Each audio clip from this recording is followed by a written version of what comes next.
So Elon Musk said something yesterday about Tesla running inference on their computers for grok. So basically, yeah, that actually means that when someone asks a question, then the question will be get sent to the Tesla computer, to like a random Tesla, and the Tesla will answer that and send it back, provided that Tesla computers can run the model, which basically means, if it's strong enough and if it's like the right type of architecture. So, some things use a GPU and some things use a CPU. So, it just runs differently.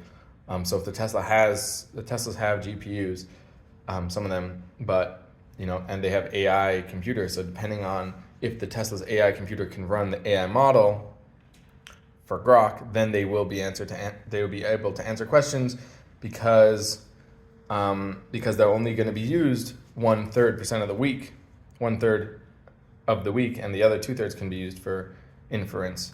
And he says like SETI, which is basically, I guess they scan. I don't know what happens, but I think they scan like the world for some sort of light waves, and they just run it on everybody's computers. You could sign your computer up to be used for SETI, and when your computer's not being used, then it'll like run calculations to like see if life's in the universe or something like that. But basically, the same way that you can give up your computer when you're not using it to run calculations to find extra stress for your life, is the same way you'd be able to sign your Tesla up for being used to answer people's questions, to run the computer, the model, to answer people's questions for grok.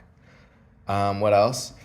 And so everyone's wondering what grok means. So grok apparently comes from this book, Stranger in a Strange Land, which is Montesiao lyrics, which is pretty cool.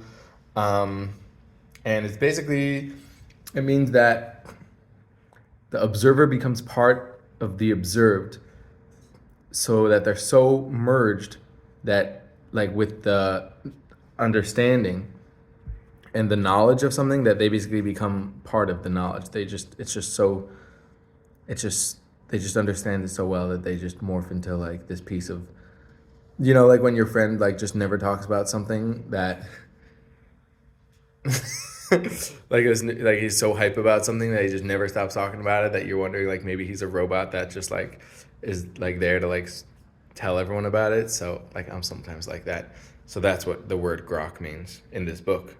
Also, just now, actually, just a few minutes ago, XAI announced something called a promptIDE, which basically it's so when you ask a large language model, it's basically like this really dumb like little kid, but they have all the information of the universe. So if you say, hey, how do I like fix this outlet in my house, it'll give you the perspective from everyone, like, oh, just generally. But if you say, hey, how would a home, a self builder or a construction guy build an outlet, it'll tell you from a construction person's point of view, which is much more detailed and much better. If you say, hey, how would a doctor change an outlet, then it'll give you from that perspective, which isn't as in detailed and as useful for what you're using.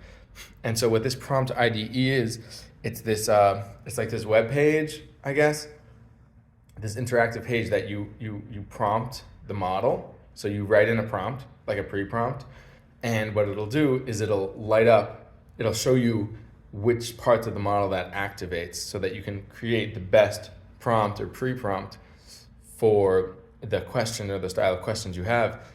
We see the Meta AI, that when you click a new channel on WhatsApp, you have all these new different AIs that you can ask questions to, and they're all the same AI, just some of them are, hey, answer me from like a cook's perspective, answer me from a traveler's perspective, ask me from like a video game player's perspective. And they're all just different pre-prompts. And so basically what this is that it's allowing everyone, they're opening up for everyone to use this it's like this interactive tool that you can pre-prompt it, and it'll show you which parts of the model are being triggered or lit up when you ask it that question. So when you want to change an outlet, you want to give the best prompt, not from a doctor's perspective or from like a skydiver's perspective, but from, a construction worker's perspective, and also maybe even from someone who works at Home Depot's perspective, or or an artist's perspective. And so that is what this prompt IDE does, is it shows you, how your prompts affect the answers that you give. It shows you it. This way, when you ask grok a question, it'll give you the answer that you're looking for without you having to do the prompts. Like, oh, pretend you're a professional doctor and answer this question. Like, we just want to ask the question. We don't have to have that whole pre-prompt thing. So that's the point of this prompt IDE, and it's going to be a very powerful tool, and everyone's very excited about it because we don't know that much about large language models yet, even though we use them all the time. So we're still learning how to make the best, give the best answer, because it has a lot of information that we, just don't know how to access because we don't know how to pre-prompt it well enough.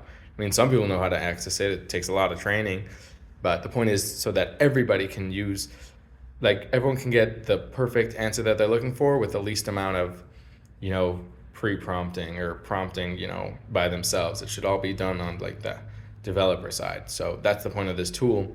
They actually used it for developers to make a good pre-prompt, and now they're giving it out to everyone. Thank you guys very much for watching. Don't forget to like, comment, and subscribe, and I'll see you in the next video.